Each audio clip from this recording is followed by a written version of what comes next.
Done. At this point, I've returned. I'm looking towards the chat now, whether they have any questions or comments that I could maybe, possibly, probably not give you a straight answer to at this time, and whether the players do as well.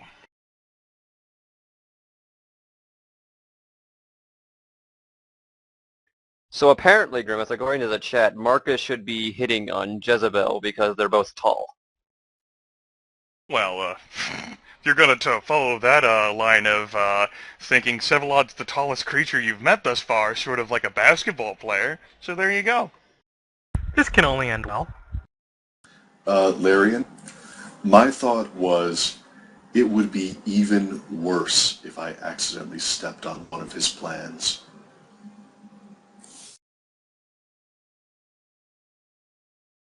It's a very valid concern, but he apparently did not care one way or the other. And I will keep that in mind in future events. We are all his pawns and playthings. Black Pearl Gamer, pretty easy. Assuming you have the time and material, it's pretty easy for anyone to get an ambush on anyone. The trick is getting the time and getting the materials. Yeah, Jermaine's close enough to us all that he could kill us without even worrying about it. We have way too much trust over him. At this point, the fact that I haven't is more telling than anything. Right, you'll notice that while Joseph does have 2 ghouls to protect over the Haven, while he is asleep for the day, Byron and Marcus do not have anyone to protect over them. Then again, they haven't exactly been giving out their Haven locations, but as Jordan makes a joke about every week, everyone knows where Marcus sleeps. Yes. Match has what he needs. The question is Match willing to kill a customer? Yeah, and the other thing is that when it comes to hiding your Haven, all it takes is one screw-up, and Byron is not the stealthy type. Marcus might be a little better in this regard, but if someone really wanted to find Byron's Haven, that he trusted, then it wouldn't be too hard. I mean, there are many attentive eyeballs, and there are many people who have great power and the ability to track numbers and, where you frequent your time at and all sorts of other things. The Nosferatu in particular, I mean, no one here has any aspects beyond Marcus. So anyone could be following you at any given point, and the only way you'd have a chance of noticing them is if they fucked up. It's true. I think that the only person who's ever been part of this coterie who ever had a properly secret haven was David. And even he might have had it discovered by someone at some point. As Leslie Cutter revealed, as a whole, Exactly. she might not be able to obfuscate, but she has a ridiculously high amount of stealth dice. Exactly.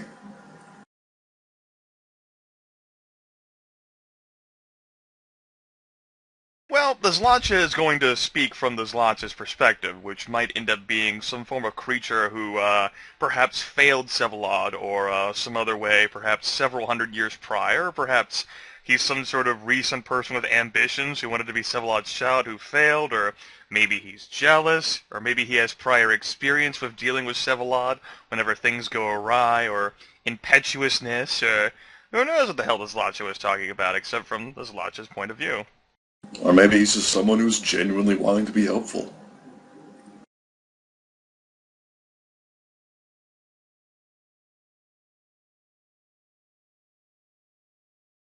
All of the four vampires that were spotted were looking at the individual whom Marcus identified to be Polonia. It'll be very hard for Marcus to forget that face. Yes. Again. And as for Polonia, it was, although considerably shrouded in shadows, the red eyes had definitely rotated to look square at Marcus before he started running the fuck away. Because, as it turns out, standing, right below a lamppost, No obfuscate abilities, even if you were trying to be all stealthy and shit, I mean... He is powerful. I made the right decision. I ran. And certainly if Joseph had gotten even closer, he too might have been risking discovery, so that he would have had to run too. I mean, I'm assuming Polonia has some levels and some things that could help him discover Joseph. No, Yeah, really? Isn't Auspex one of their domain? Or of their... I didn't think so, but it might be. I know that Tenebration and Dominate are two of theirs.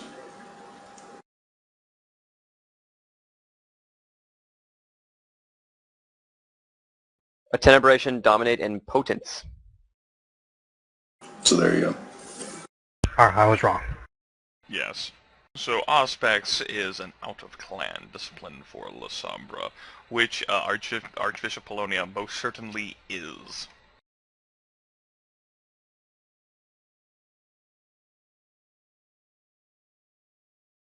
Krypsyn, are you back? Yeah, I made a couple comments, but I am back. Apologize. In that case, I think we can go ahead and continue the session then. Jermaine, you have just reached the surface. Central Park is very quiet, and where you are is very, very, very dimly lit. Although there's light pollution from Manhattan up in the sky. You know, beyond the trees. Alright, I'm going to make my way quickly back to the car.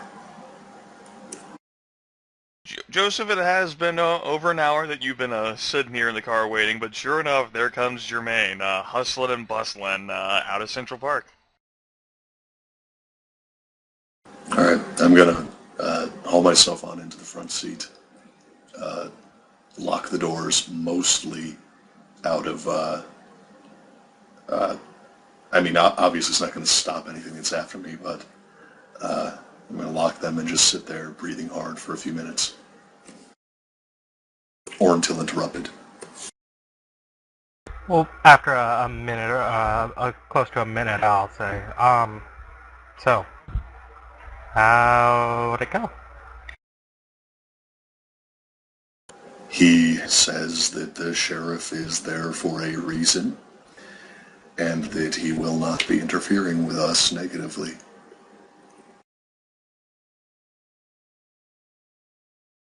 So, he fucked up his mind and let him out. Yes. I honestly can't tell you how I feel about that. I don't think there's words for any of these situations. English wasn't built for this. You seem kind of freaked. Everything go okay? At this moment, Jermaine has once again just like a flash in his mind of Sevalod there, hovering an inch or two above the ground, leaning in very close to Jermaine, both of his arms on the left side of his body, and those tentacles writhing ever so close to Jermaine's face. Oh, you know, just healthy fear.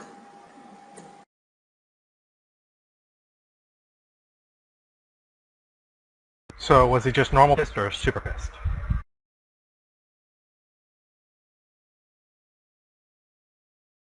Little column A, little column B. Then let's head back.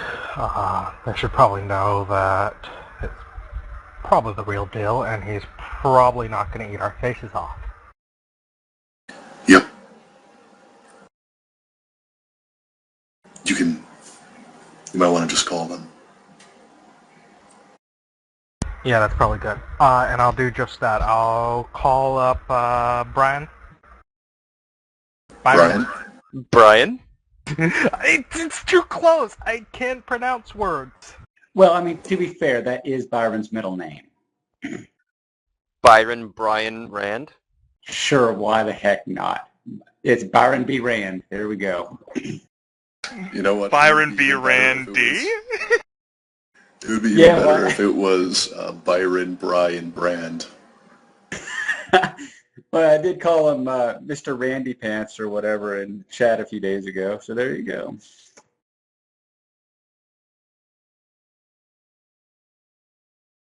All right, Byron, you're getting a phone call. While you're at the club with Marcus. No. Marginally better. Anyway, you hear a steady and loud bass line going along as you answer the phone, and you hear Byron say, "Hey." You can barely make it out. Hey, so Sheriff's apparently real?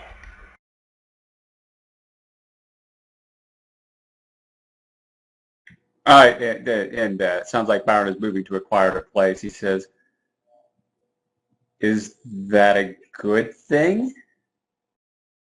It's a thing. Details are extremely sketchy.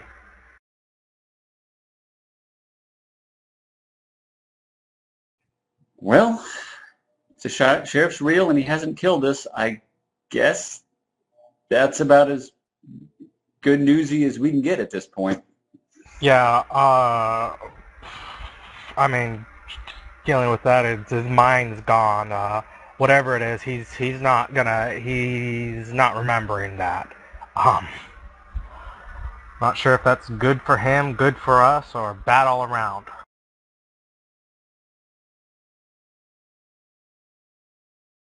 Knowing who did this, I'm gonna go with bad. But that's just, my general feelings on him. So, what are your plans for later? Marcus and I are at a club in Astoria.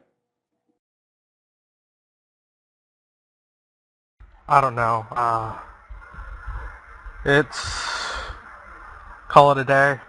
I mean, we don't have to fucking burn ourselves out. No, I agree. I think we should give it time and maybe try to get in contact with Valentine or Vanderweyden or someone tomorrow. Doesn't look like we can do anything tonight. Yeah, bye. And a click.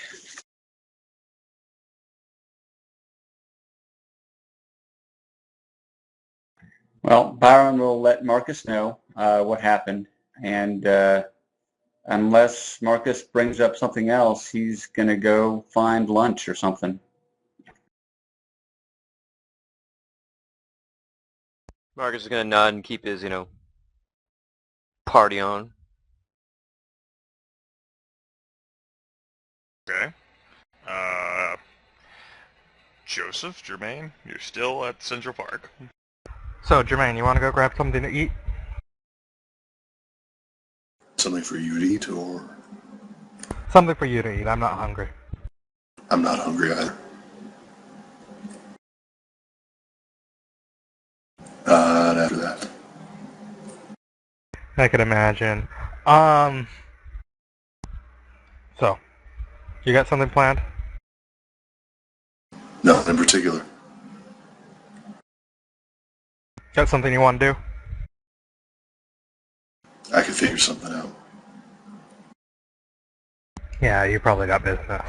Well, you know what? I'll just go ahead and get out now if you'd rather get back to business. Oh no, I can drive you back to church. It's okay. Okay, thanks.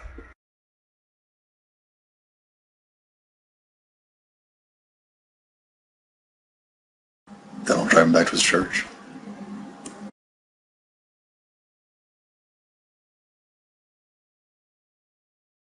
Oh, Aaron, that's just a bookkeeping note. Remember the SMG and body armor for Byron is still laying on the floor of your back seat. Just saying. Gotcha. So you're saying that they're clearly visible in case, a cop walks past the car? No, the body armor is, but the gun would be under it. Okay. Alright, you end up delivering Joseph back to his church. The morning's gonna be passing uneventfully. Just so you all end up knowing, unless you all wish to take further actions here.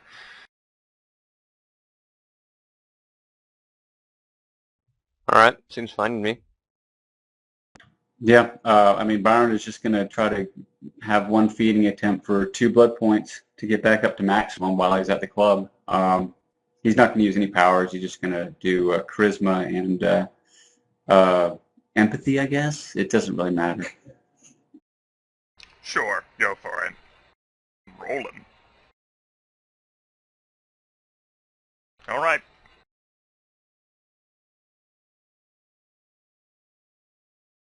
Marcus is getting his...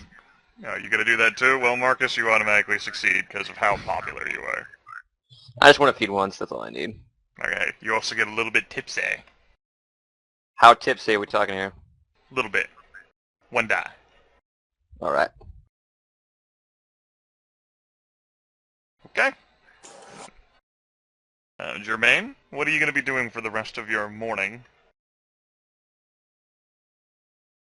I'm actually going to start trying to figure out who the next person I'm going to get is going to be. And I'm going to see if Match can supply me with horse tranquilizers. Alright. You ring up Match, then I assume? Yep. Jermaine! How's it going? Doing alright. Business is flowing now. How you doing? I'm doing alright. Well, I'm doing mostly alright. Hey, I was wondering, can you get a hold of tranquilizers? What do you think I am, some sort of 2-bit dealer? Of course. What kind of tranks you looking for? Something that can take a person down and keep them down long enough to be delivered. Alright, you don't have the long flowing locks of Match, so you have to compensate in other ways. But of course, you should have asked me last week. I didn't think about it until just now. What the hell, Jermaine? Your employer's running you ragged or what? We've been a little bit busy already tonight. Can't go into too many details. Right, of course. As a matter of fact, you can come to me. I keep some in my love machine. Alright, I'll be right over then. Alright.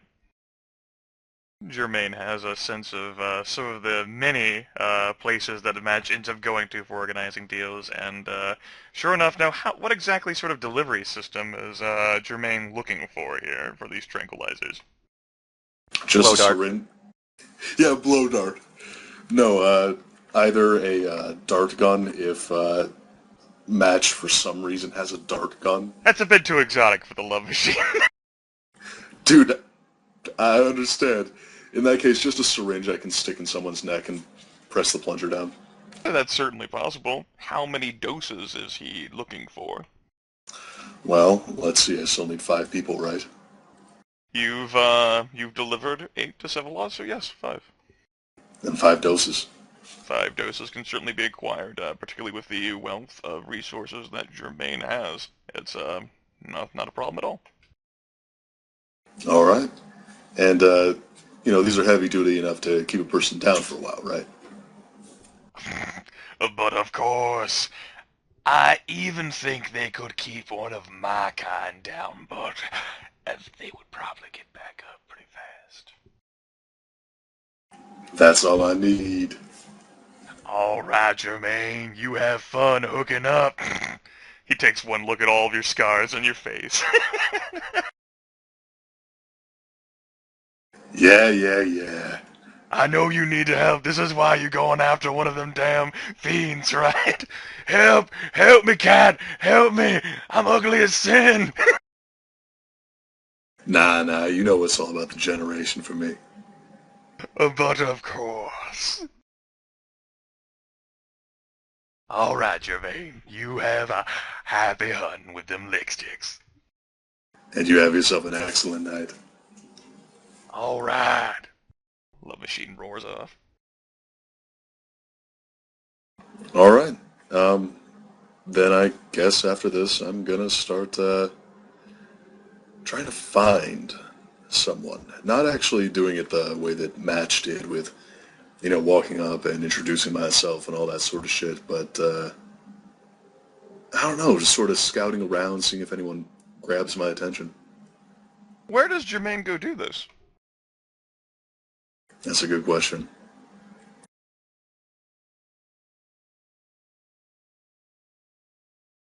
I think I'm actually going to have to think this out more. You get back to me. All right. In that case, Jermaine spends the rest of the morning thinking about his plans. Sun eventually rises. It's a beautiful, beautiful, clear Monday morning, February 9th, 1998. Not that any one of you, except for Jermaine, could really appreciate it, and he's a bit snoozing right now, kind of occupied. Time passes, lick sticks go about their business, and eventually we roll back around to the glorious sunset happening at around 5:22 p.m. again. Kindred, if you would please deduct a point of blood from your blood pools. Jermaine, you will naturally end up being the first to rise. And eventually Byron will go first of the kindred, and Marcus and Joseph will wake up an hour after Byron. What do you folks wish to do? Did we say we wanted to meet up like last night? I don't We think didn't that was know made about clear. We didn't say one way or the other. Well, unless Marcus gets a message on his answering machine or his newfangled cell phone thing, he's probably going to do something on his own. Jermaine's gonna, take some dinner on down to the O'Malley real estate and wait to see if he's needed, as usual. Okay. Yeah, I'm still thinking about what Byron is going to do.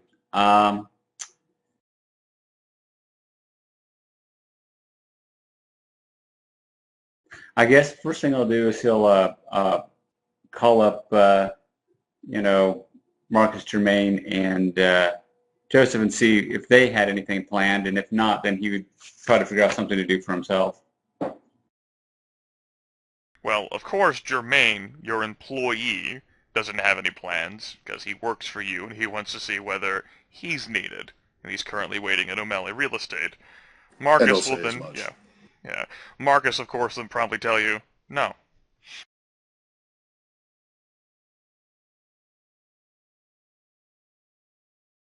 Pretty much. Did we? Oh, go ahead, Joseph. That was me talking, not Sean. Oh, sorry. I thought I misheard the voice. Apologies. Go ahead, Sean, though, if you want to talk. No, Joseph will say he had not me. Yeah, Well, Marcus. Go ahead. I was just going to say, Byron is going to say that maybe we should, follow up on one of those Valentine or Vanderweyden leads, and that's what he was thinking of doing. But if y'all want to do something else, he can go it on his own if you like.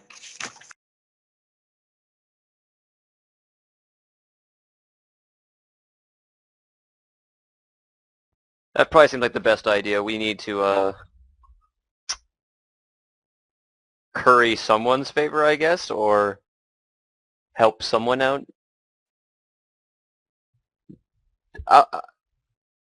So are we like meeting down at like the offices or something?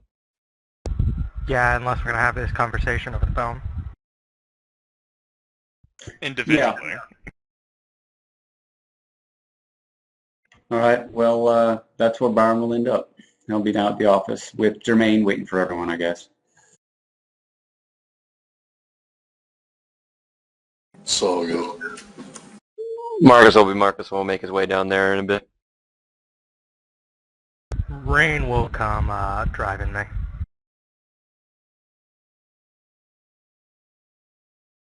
Okay.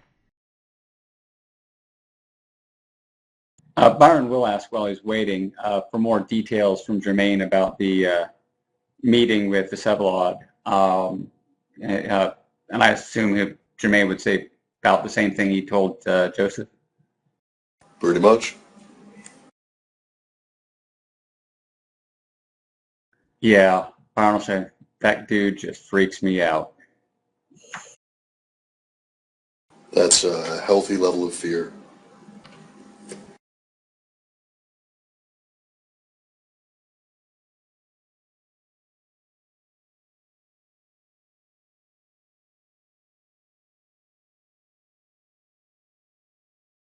So when Marcus gets there, he's probably going to go up there, so he's going to go.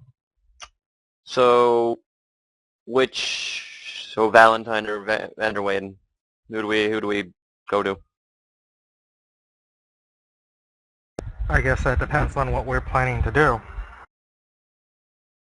Well, from Byron's point of view, Carter Vanderwayden is vying for the princedom. Meanwhile, Valentine, for all he knows, is not, and he's not even backing anyone. So from Byron's point of view, Valentine is the better choice only because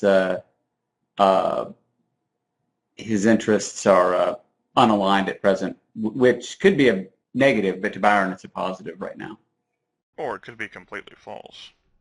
That too as well, or that was redundant. As Byron told you all, and I was going to remind, everything that Byron had are the same thing that you guys got with your rumor mill. Rumors.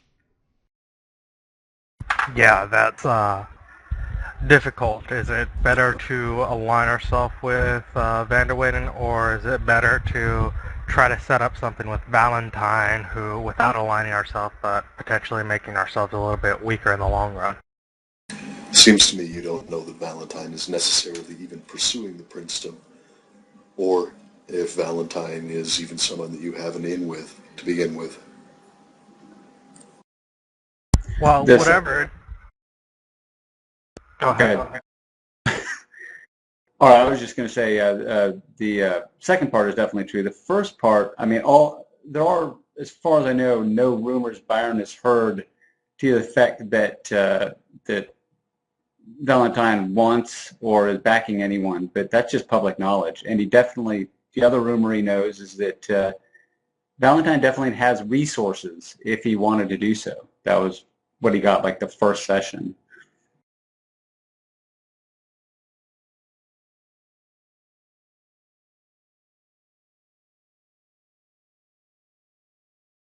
And we know for a fact that Mr. Vanderwayden is seeking the princedom? We've heard it from a number of sources. We've known it for a while, and it was reiterated in the rumors Grimith gave me during the downtime. Yeah, there's no reason to believe there'd be rumors circulating that he's looking for it when he's not. The thing with Valentine is he may be more of a string puller. He may be someone who dances behind the curtains. The question is whether that's more beneficial for us to be allied with someone who's not seeking the princedom, or whether it's better to make contacts with someone that is, while potentially alienating other people.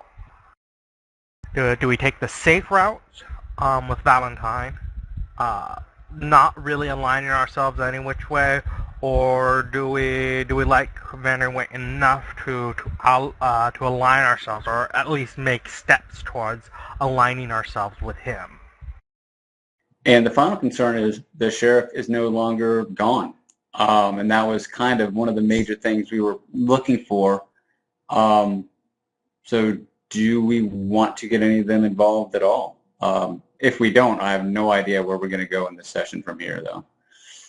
Yeah, I don't know what the fuck to do about the sheriff. Hell, is it better to try to do something again? Oh, jeez. That is a hell of a thing. With him back in the picture, you could also try to friendly on up to the sheriff.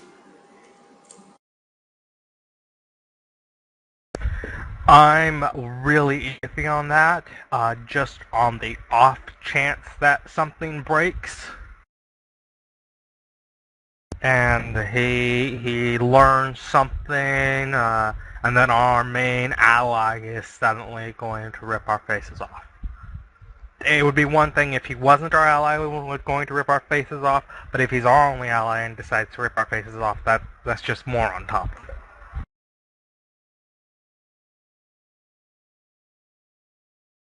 Well, and the third option is you want to forget all that and try to find other neonates in Queens to do this fake Elysium thing they were thinking of. There's always that as well, which again would kind of end the session because I don't we could RP a little bit, I guess. But You could also try to outreach to multiple people. I mean, it became pretty obvious last night that you don't have many contacts here in the city. yeah, We should actually even contact them just to get this so that we know each other, so that we can, have avenues of conversation to come up when they're needed. Yeah, maybe actually get to know the sheriff, get to know Ventrue, and get to know Valentine, get to know the people. I mean, there's also other people you could also figure out, I mean, someone could try to find out about this. It's like you guys established a domain and then just stayed there. Yeah, we weren't, I don't think any of us were major politics powerhouses before getting together, and afterwards it's been one fucking hell after another. I mean, one of us could also try to contact Calibros. I believe he is still around, although that requires going into the sewers. Seems like your Nazi friend would be useful for that. There is also, of course, the Dragon Metro Cab Company, which for a short period of time you were all hooked on. I mean, they have a good service. There's a lot of things to do in the New York City metropolitan area with over 200 plus kindred and apparently some Sabat milling about as well. My idea is that we all have to get in contact with some people, just so we as a coterie have contacts within the people who actually hold power. Now, that includes Ventrue and Valentine and the sheriff, for better or worse. But there's other people who still hold power even though we don't know about them. We don't know about them as much. So are you thinking getting to know these people? That seems like the best idea. I mean, talk to Catherine Weiss. If we could talk to Catherine Weiss, learn about her, learn about Helen Panhard, learn about this genie guy. And the other power players in the city. I mean, you don't necessarily have to be politicians to have a way to get in contact with them, to know them by face and name. I mean, we could also talk to Jezebel, because she seems to be on relatively good terms with the sheriff. Or at least she was on good terms with him last night. I mean, if you want to go walking in the Prospect Park, by all means. I'm not going to do anything that was going to get me outright killed. I just probably want to find out about her and, if I can, set up a meeting with her at some point. I'm not going to go and waltzing around Gangrel territory asking to my head ripped off. I mean, there's also the Toreador harp. You should, in those exact words, just walk around going, "Hey, somebody, please rip my head off." There's also Muncie Hudson Expediting and Storage. That building is still left up there, as well as the Bizarro self-storage units. We have a lot of options right now. We need to do something. Contacts. We need contacts. If there's anything last night showed us, we need contacts. We need someone. I have an idea. I'm gonna try contacting Theo Bell again, just on the off chance that it works now. Same response. Number being just straight up disconnected. That is disconcerting. Okay. Honestly, the easiest way to get as many contacts as possible is for us all to split up, but that is not the safest route, especially with Polonia still in the city. Or wait for an Elysium event. Yeah, stopping by Elysium is probably the surest way for us to make some kind of contacts within the city without pissing everyone off. I mean, Now I'll go ahead and throw this out here too. Marcus, it would be fair to assume that Archbishop Polonia, once being found out, would no longer be in the city of New York. He'd probably have gone back to Jersey. Walking under the river if necessary. True, but the fact that he was spotted here still has him on edge. Right, well, apparently there was an ambush by the sheriff and the Grand Grell who expected him to combine with that attack as well. It's fair to assume that, he was nearly corralled in here once before during the actual Battle of New York, and he managed to escape with the aid of Lombok Ruth and, of course, some dedicated Savant war packs. Right. But yeah. Does anyone know when the next Elysium event is? Because we could be sitting on our asses for months. You could always just walk to Elysium and ask. True. I don't know. So let me get this straight. Our plan is we're going to be getting contacts tonight, or at least planning to get contacts. We're working towards that, correct?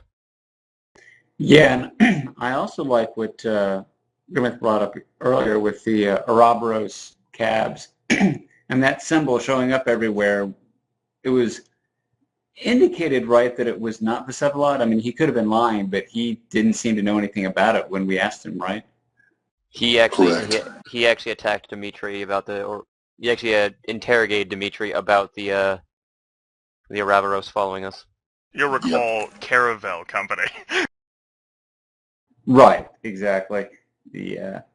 So that's a lead too. We can go by Elysium and see when an event will be, and maybe now that the sheriff's back in town, there will be one, and we can do that while we're there or whenever there's an event.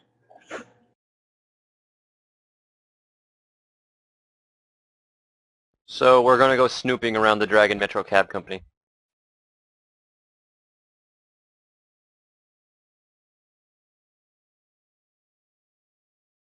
Well, we need to, I think where we left it is we know their number, but we weren't able to find the central office, or were we? Now that's something I truly do forget, because I remember asking You have. it. It's right touching the edge of Helen Panhardt's territory. You'll notice the Ouroboros symbol right there to the north west of her face, which is southeast of the Close Hoffman law firm.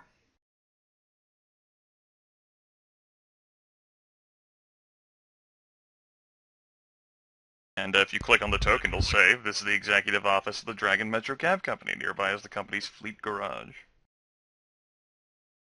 is that both in character and asking out of character? Is that tight enough in her territory that we have to ask before poking around? You don't have to ask for shit. That's up to you. Physically, no. In terms of politeness, is it actually inside of what would be normally her domain? I do believe that I told you that it is sort of on the outskirts, like the middleman is for Valentine's domain. I mean, you've never spoken with the Harpy before, so as far as you know, she doesn't claim it. Here, I'll be right back and grab some food. Okay. No, as far as you know, she doesn't claim it.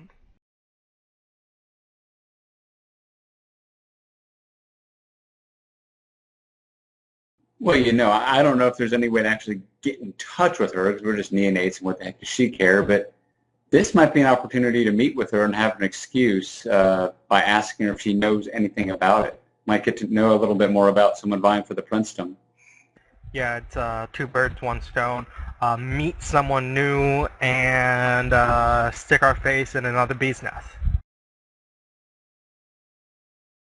It's worked famously for us up till now. Well, we're all alive. That's something.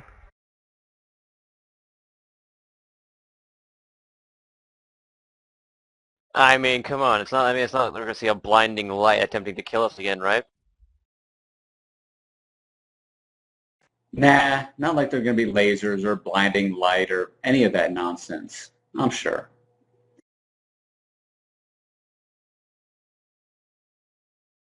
So we're actually going to try to get in contact with Miss Panhard. Yeah, best way to do it? I don't know.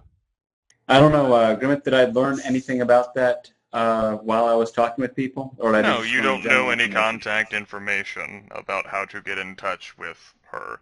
It's sort of like, how many people know your contact information? Like, say, someone be like, hey, I want to call up Byron Rand right now. Let me pull out his number right here. No, they don't. The only sort of idea they might have, if they actually cared enough to do some research, if they wanted to look into all, is that the best possible location would be somewhere within the domain of Astoria, which it probably ends up being O'Malley Real Estate, since you folks have some real estate things going on in there. Right, that's what I would assume, that they would call up and get the message to Byron somehow. But is there anything like that we know about with Helene? Yeah, it was more a question of Close and Hoffman Law Firm with Vanderweyden. There's some very distinct connection there. Do we know if she's like owns any major business or something? Nope. Not on top of your head. Well, You know the domain radiates out of a high-rise, very wealthy series of towers known as Angel Suites, but that's about it. That's hence the name of her domain whenever you end up clicking on the token.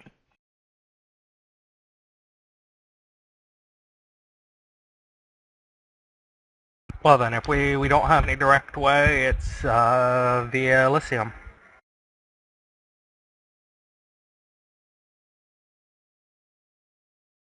Yeah, definitely dropping into Eileen Pernhard's domain unannounced and uninvited is a bad idea, so Elysium it is. Well, you wouldn't exactly be going into her domain, like I said.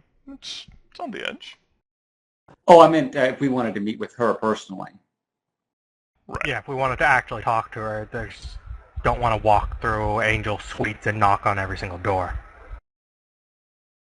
And plus, in going to Elysium, you'll be able to find out when the next event is.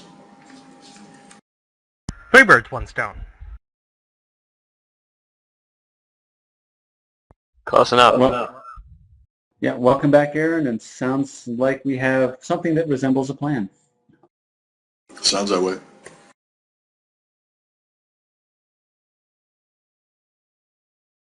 So I guess we all pile on into Joseph's car.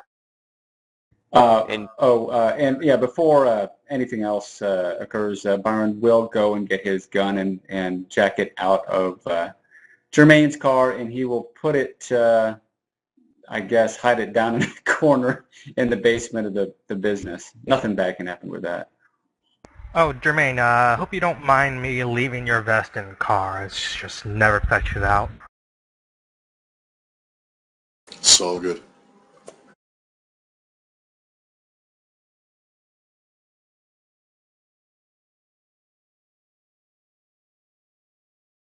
Marcus Okay, has got his stuff already.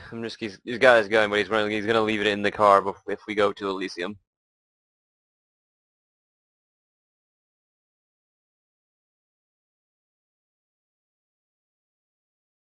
So do we all pile on into the car and drive our way to Elysium?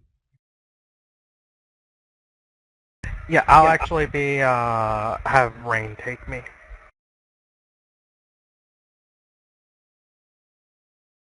Okay. And, I do want to make a call on the way. Byron should get a car and chauffeur Ghoul. If only he had the money, he'd be all about that.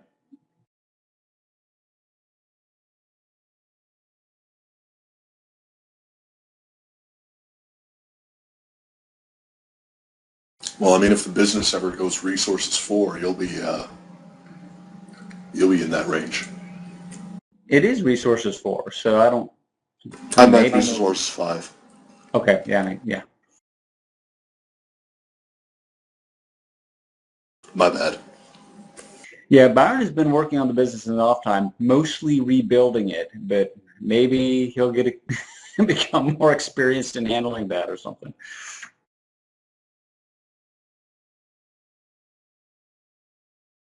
Well, to hit Resources 5, you'll probably need some sort of municipal real estate contract. All right. As you all end up heading to which Elysium are you heading towards? Oh, isn't it a new night, or is it just once per session that flashbacks has to be rolled? One session. Okay, I was making sure. We pretty much always hit up Madison Square Garden. It's at least the first stop Okay. we always make. That's where you folks end up going, and it does end up turning out that once again, the Elysium security force ends up being quite a significant presence. Kine are being turned away for one reason or another, but you folks, as you end up approaching, are ushered in. Apparently, as it turns out, there is a major event going on right now. Oh, this is going to be great. It's going to be great. So there are no Kine at all at this event? No, it's kindred only, with a sort of little exception will be made for the independent, but Jermaine does not have a welcome feeling. I don't even know what I'm feeling. Well, I was mainly asking because Byron isn't going to bother to blush up if there's not going to be a masquerade problem. Right, and I gave you the answer. This is Elysium. Whenever events happen, humans get shunted away.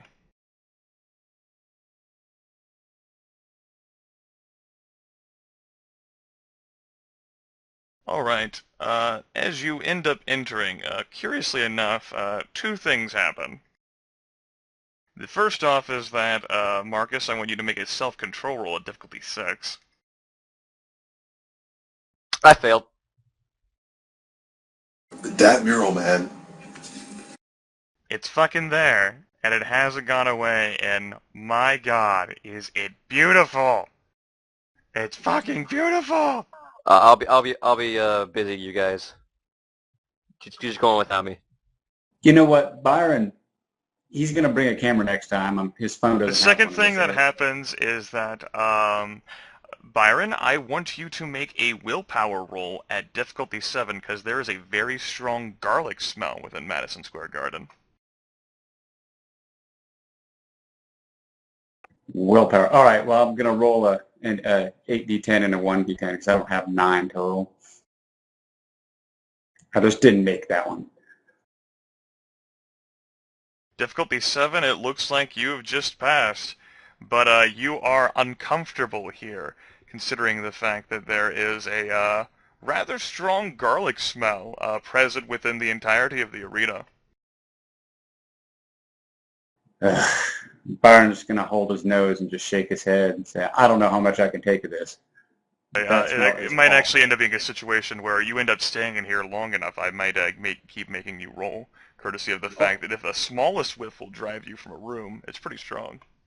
Yeah, I think it's maybe if I fail, it's like a willpower thing each turn, but it's there somewhere. I was expecting it to be continuous. Yeah, it's going to, so every so long that you stay in here, I'll just have you continue to make willpower rolls. But for the time, you're alright. You end up seeing, though, is actually, rather than being confined to the box, the entire thing is actually occurring out in the fucking arena itself. As Joseph and Jermaine and Byron come filtering in. There are quite a few faces among the crowd, most of which you folks don't know. Some of you do. Any former employers? No. No, but you have Valentine, Catherine Weiss, Lord Ephraim Imp Wainwright. You have actually Jezebel there, although she is the only gangrel, and a bit of distance is actually kept from her. You have Eugenio Genie Estevez, Thomas Arturo, Carter Vanderweyden, and High Regent Aisling Sturbridge herself. Duke Wiley is over there in a corner as well, and a bit of clearance is given him, too. sort of being perhaps a representative from the Anarchs. Sort of separated from the group is apparently Qadir, as well as Archon Theo Bell, who's looking on. Words have sort of filtered in from you. Apparently the thing might just be coming to a close, or at least Qadir's finished talking, is once again reminding people about the threat that the Sabbat poses to the entire city, particularly considering the fact that Qadir, as he told you all, and as he speaks, it does not seem as if anything he says he thinks or even is remotely false. Any attempts to try to detect, perceive what he is saying as if he's perhaps lying, either he's such a great liar, or he fervently believes that for the past week he has been looking for and hunting for Sabbat. And despite the Gangrel's schism with the Ivory Tower over the past month, that is no excuse for allowing the cursed and hated Sabbat to return to the city in any manner of form. And to once again remind everyone present to be ever vigilant, because with the crushing of that war pack that Qadir and Jezebel and several others took care of in the prior night, it is clear that the Sabbat have not given up on trying to reclaim New York City. It was the jewel of the eastern seaboard.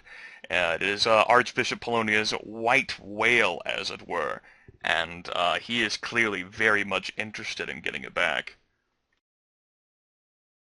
Theobel, of course, will take some time to end up confirming this as well. No matter what petty differences the vampires, or rather the kindred present, have, that the Sabbat, as former Prince Calibros declared, are and will remain the greatest enemy here. And so long as they are lurking, so long as the Ivory Tower is present here, they will always be a threat. And to remain vigilant. At that point, things sort of start to break up as lots of vampires end up going, rather kindred. I'm going to make sure I use my proper word. They had split up the groups, end up talking amongst themselves, socializing or what have you. Marcus, you've actually found someone else, another Toreador to talk with. You two have just been standing mesmerized in awe by this fucking mural until you finally snap out of it and shake your head to join the others.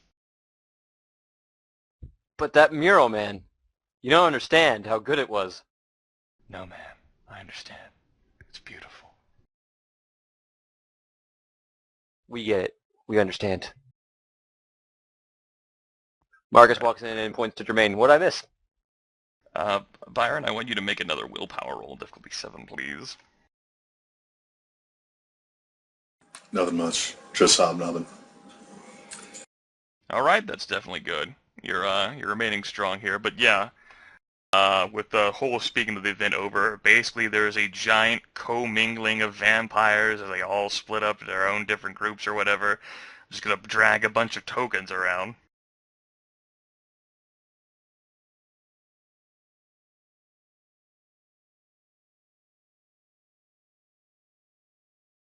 Mosh pit, mosh pit, mosh pit!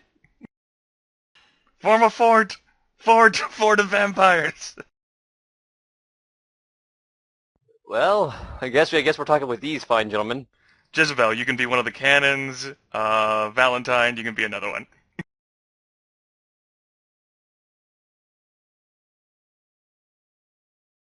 I'm just fucking around.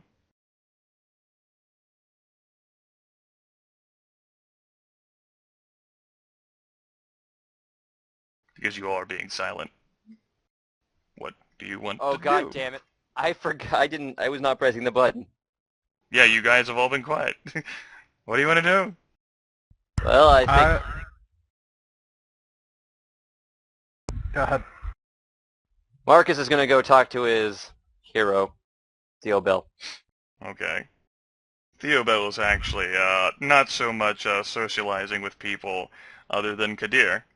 And so, as Marcus ends up approaching, Theo looks towards Marcus and gives a polite nod, followed by Qadir as well.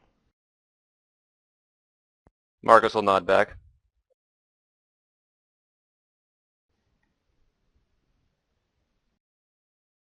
What is everyone? I just have everyone else do their thing before you get back to me. All right, I was going to have them both look at you expectantly, but all right. Jermaine, you definitely do not belong here in any way, shape, or form. These are all people who would eat you. Yeah, I'm just going to go hang out at the wall. The wall is your one true friend, Jermaine. It'll never give you up. And as it turns out, you end up seeing Duke Wiley, who sort of gives a polite nod to Jermaine as he leaves, and Jezebel, who's sort of lagging behind, but she doesn't have any interest in hanging around. She goes ahead and leaves too. Yeah, Byron will approach Valentine and politely get his attention. All right. That could be done. Joseph. Looking for Helen Panhard. She does not appear to be here.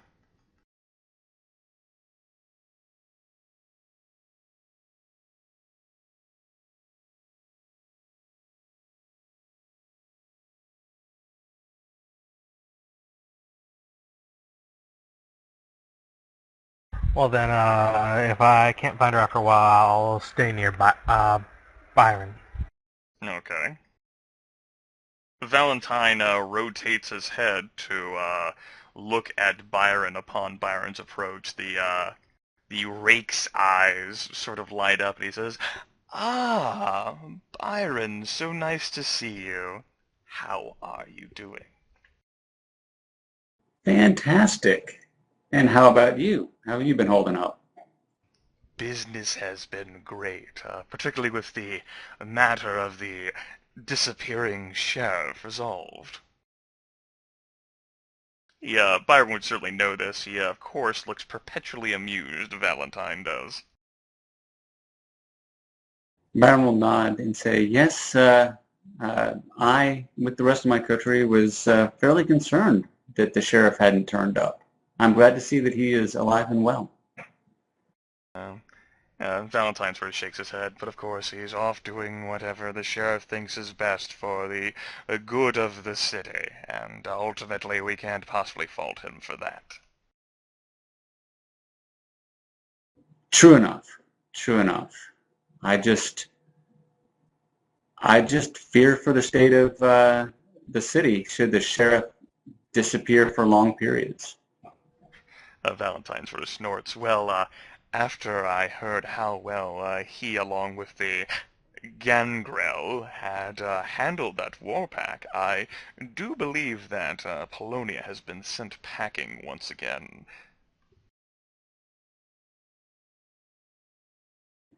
Yes, that was my understanding as well. It's too bad he got away, however. The sheriff was not pleased. Yes, well, he is quite the clever sort. Been around for a few years. He got away once, but no matter what it is, I don't think, will be reclaiming the city. It is so firmly entrenched within our grasp. We, Ventrue, belong here. The eyes twinkle at Byron. Yes, and on that matter, I had a small favor to request of you, if it wouldn't put you out enough. Brow lifts. Oh? If it would at all be possible, I would like you to introduce me to Helen Panhard, if it's not too much out of your way. Valentine sort of quirks his head curiously. Why do you need me to introduce you? You managed to introduce yourself to me quite well enough. Well, as you may or may not have known, my history in this city is a little rocky when it comes to etiquette, and I did not wish to offend anyone, especially Helen Panhard, another Ventrue, So I figured the most polite action would be to have an introduction from a mutual friend. Valentine actually surveys the room a bit. It is curious. She was here earlier. I don't exactly know where she has gone. No matter. What sort of business do you have with her that I would need to stick my neck out and recommend you, Byron? The coterie, we are interested in things that might be happening close to her domain. I would rather speak to her about it directly, if you don't mind. Just didn't want to take action without consulting her first. Of course, a wise decision. Would not want to put your foot in your mouth. If Byron could blush, he would. But he does flick his eyes to the floor in embarrassment. Valentine chuckles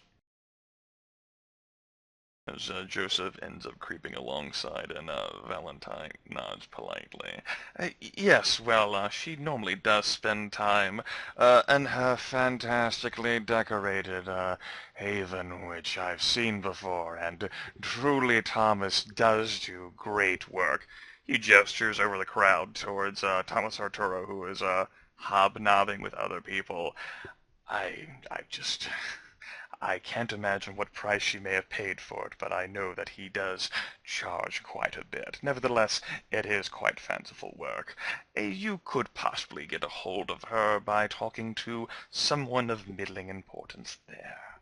I'm sure she has her secure manners, just as you have yours, Byron. Yes, thank you. Thank you for your time. But of course, Byron, always a delight. The eyes and twinkle just one again. note.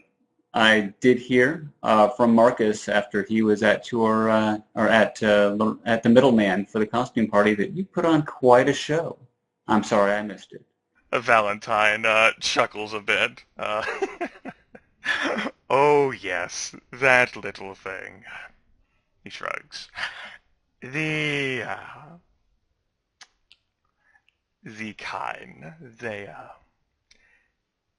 so easily impressed, even with such frivolous matters such as that.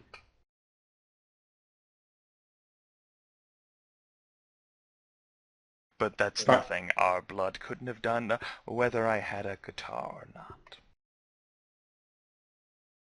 Byron will nod, and he will say, well, thank you for your time, Valentine. Keep in touch. If you need anything, I think I speak for the coterie when I say that we'd be happy to help. But of course, Byron, and certainly I will keep you in mind should a situation arise. You haven't had any further problems involving someone encroaching upon your domain, have you? No. I think that especially now with the sheriff and the gangrel involved, I think that maybe our domain in Astoria has taken a back seat in Sabat plans. Yes, I a would hope. rather curious question. I just memorized. Something about a bombing. What exactly happened, Byron? Oh, don't you read the newspapers? It was just a gas leak. And Byron will wink. Valentine, of course, lets out a laugh. Yes, I am sure. Well, I tell you, if you do have anything that comes up, you can get in contact with me. And Valentine hands Byron a card, which just actually has a number printed onto it. And Valentine actually leaves. Okay, All right. and Byron will move to a corner and he will put that number into his phone immediately. That was actually a really good way to kind of brush off the question, by the way. The card Thanks. Maybe Byron is self-destructs. learning. Jordan, What was it that Marcus wished to do with his longtime hero and Sheriff Qadir standing next to him? The Well, glint in his eyes, Qadir's eyes doesn't look so disapproving, by the by. Just, then again, it is just Marcus, and the sheriff apparently has some measure of respect for Marcus. well, Marcus is first gonna say to Mr. Bell, Theo, I'm glad you returned from Jersey City in one piece. I heard you did a lot of work there. He nods a bit and says, I do believe I would have continued to stay away, but rotates his head, looks a bit disapproving at Qadir, but someone decided to vanish without telling anyone. Yes, he had Qadir chuckles. he had pretty much all of Kindred Society quite scared, I would say. Qadir actually looks at Theo, quirks his head, and says, and you've never done the same in your Sabbat hunts, Theo? To which Theo actually chuckles. Well, I'm just glad it turned out all for the better. Yes, indeed. Theo does say, you know, it is a shame, though, Marcus, if you had perhaps investigated that sooner. If that was, in fact, a phone being held by Polonia, something more perhaps could have been done. Yes, and I am disappointed in myself and my coterie for not investigating earlier. That is a problem that I hope will not continue happening in the future if you do give us tips such as this. He shrugs. But as I said, it was only a suggestion, not a command. You are kindred and free to do as you please. I am but an Archon. To which Qadir chuckles. But it says nothing. Theo says, regardless, I understand you being distraught over the fact that you were unable to complete what had been asked of you. As I've explained to Qadir, of course, Leslie is lost to us. To which Qadir nods. Yes. Marcus will turn to the sheriff and say, I was rather distraught after telling you what happened, Mr. Qadir. I'm still sorry that I could not have completed the mission as ordered. He stares at you a bit blankly, but nods and says, nothing to it, Marcus. I mean, you know, he looks at Theo and says, if what the Archon told me is true, then well, you haven't had any further contact or dealings with this creature, have you? Not that I know of. Qadir looks at you curiously. That was actually a really fucking poor choice of words on my part. Wow, I just said the first thing that came to mind. Wow. I should have just said no.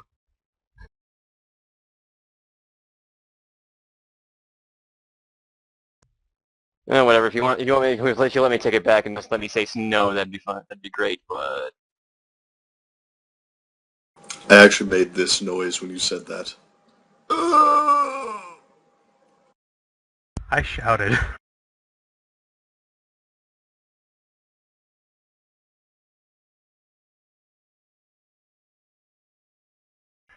Regardless, the sheriff shakes his head. Was there anything else you wish to discuss, Marcus?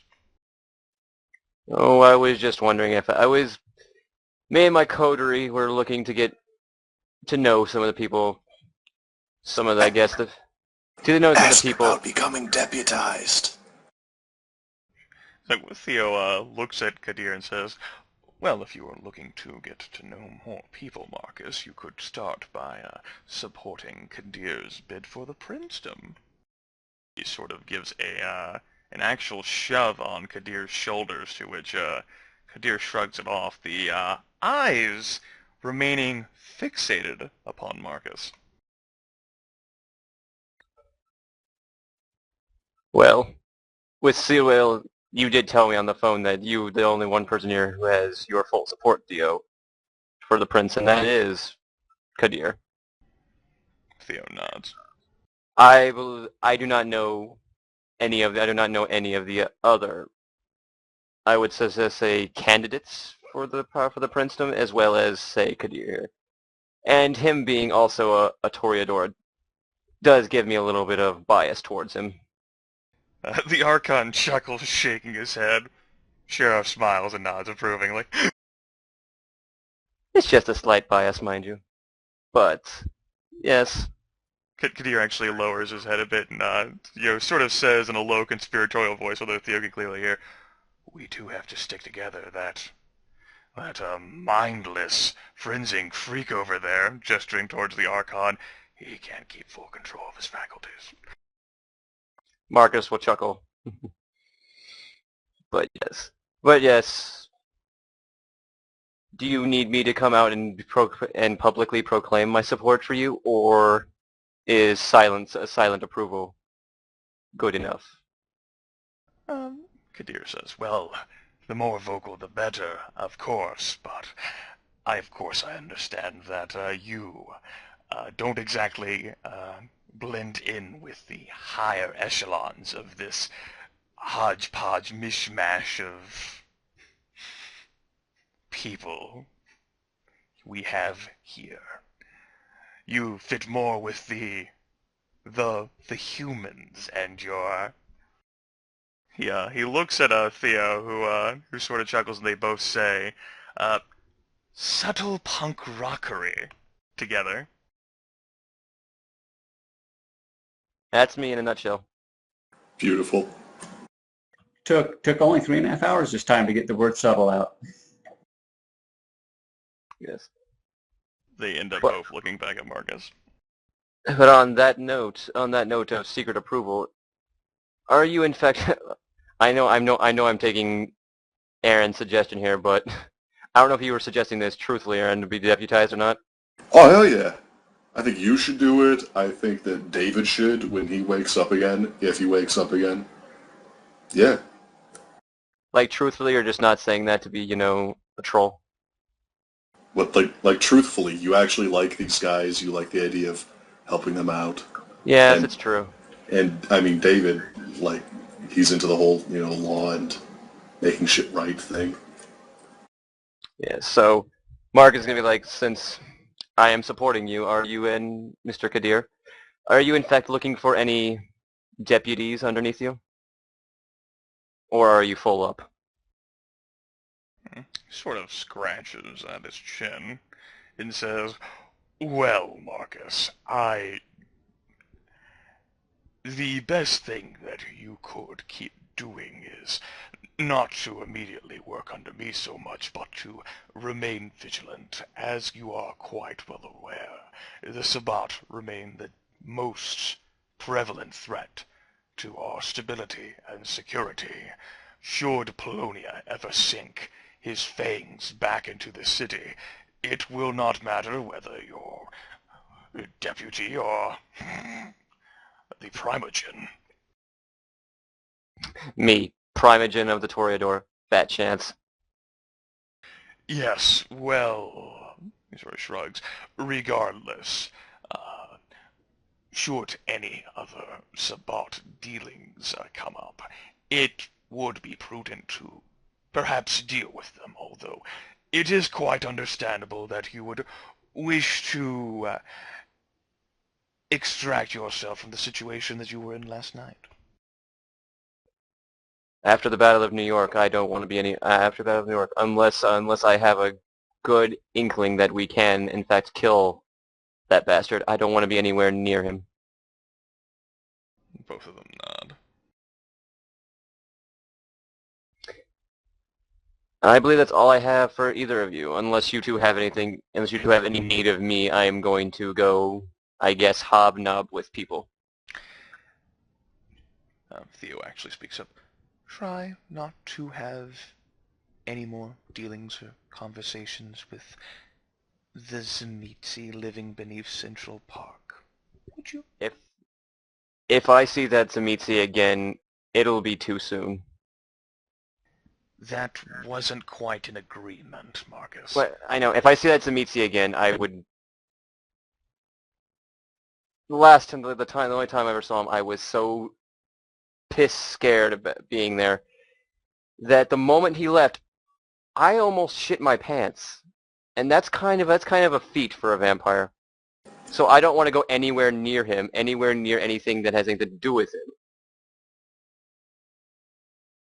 The two exchange looks, but they bid Marcus farewell.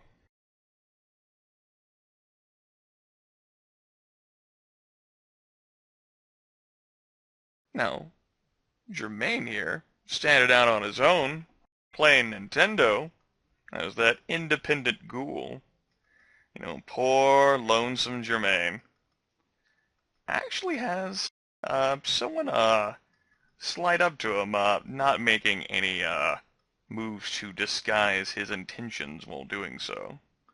It, as it turns out, is the slow rolling gait of, accompanied by the heavily scarred face of Duke Wiley. They give him a nod.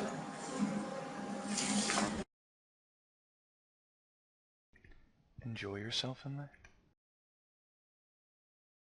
Not especially. He shakes his head. Neither did I. The vents always seem rather stuffy.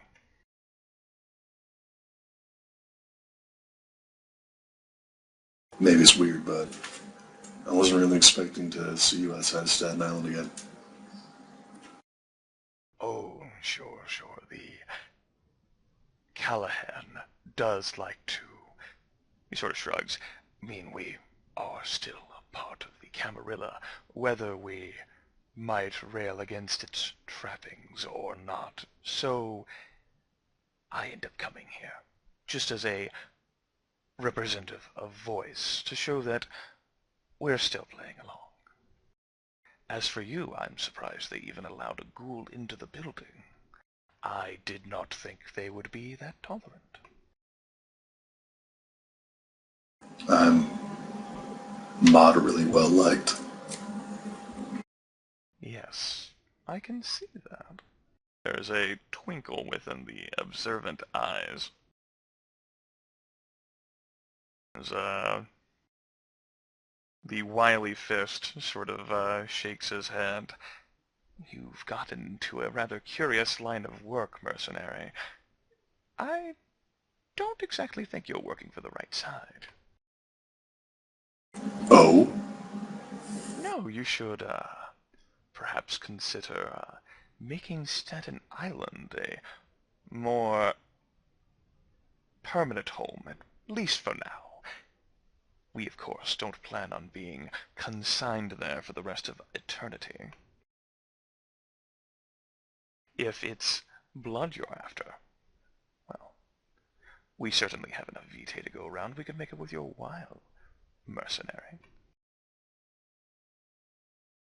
Well, I might just take you up on that offer after my current contract is up. He nods and gives a polite bow, but of course would not wish to interfere with that. Tell me, I am curious, though, how exactly did you and your employers get to there? A powerboat. The brows lift. A powerboat? Right across the Hudson. It was terrible.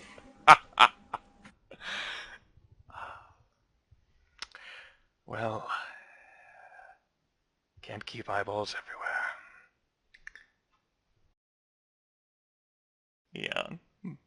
Yeah, politely nods again. Well, in that case, I will leave you to it, powerboater. I'll extend hand to shake his. He looks curiously at it and returns the grip. It's not overly strong, as if he's compensating for something. Relaxed, just like his voice ends up being. Before he sort of gives that rolling gait as he walks away, the eyes flicking about as they did all the time, remaining casually but ever vigilant of his surroundings as he moves away through the streets of Manhattan.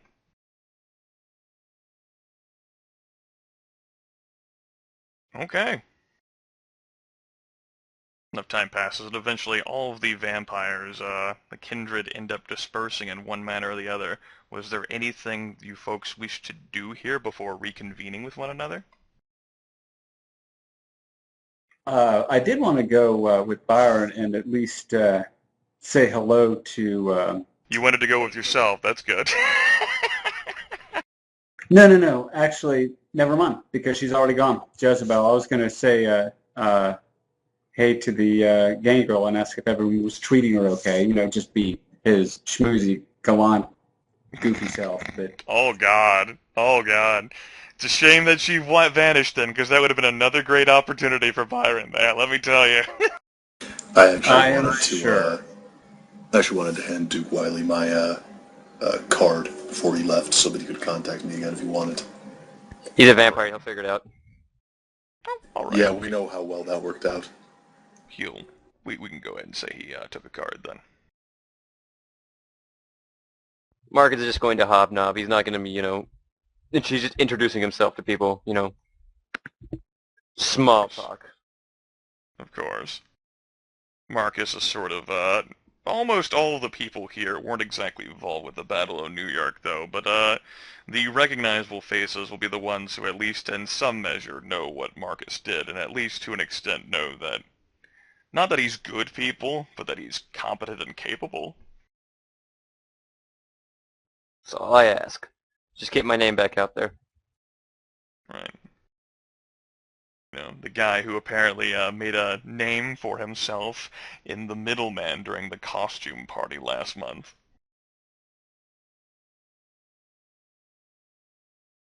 I'm quietly hoping that someone checks in with Vanderwayden. You quietly hope, as you say out loud. Or I've been quietly hoping.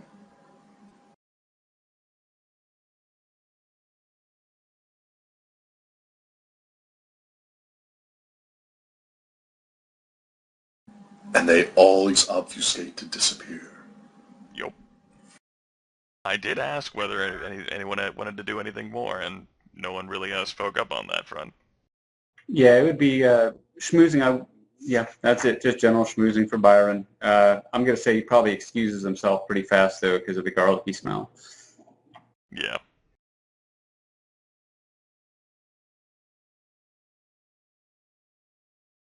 Maybe they had a lot of garlic pizza here.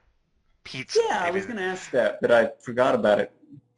Where was that coming from, or was it discernible at all? It was just sort of present within the building itself. Like, perhaps it was used with food, or maybe it's, you don't know. All I know is that it was terrible, and you wanted to run away in fear, but you managed to hold on to it.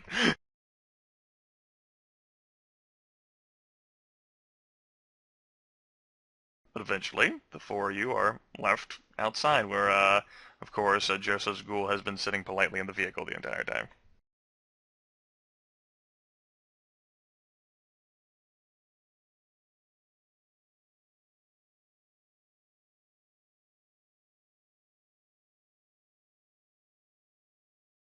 Well, that was interesting. Yep.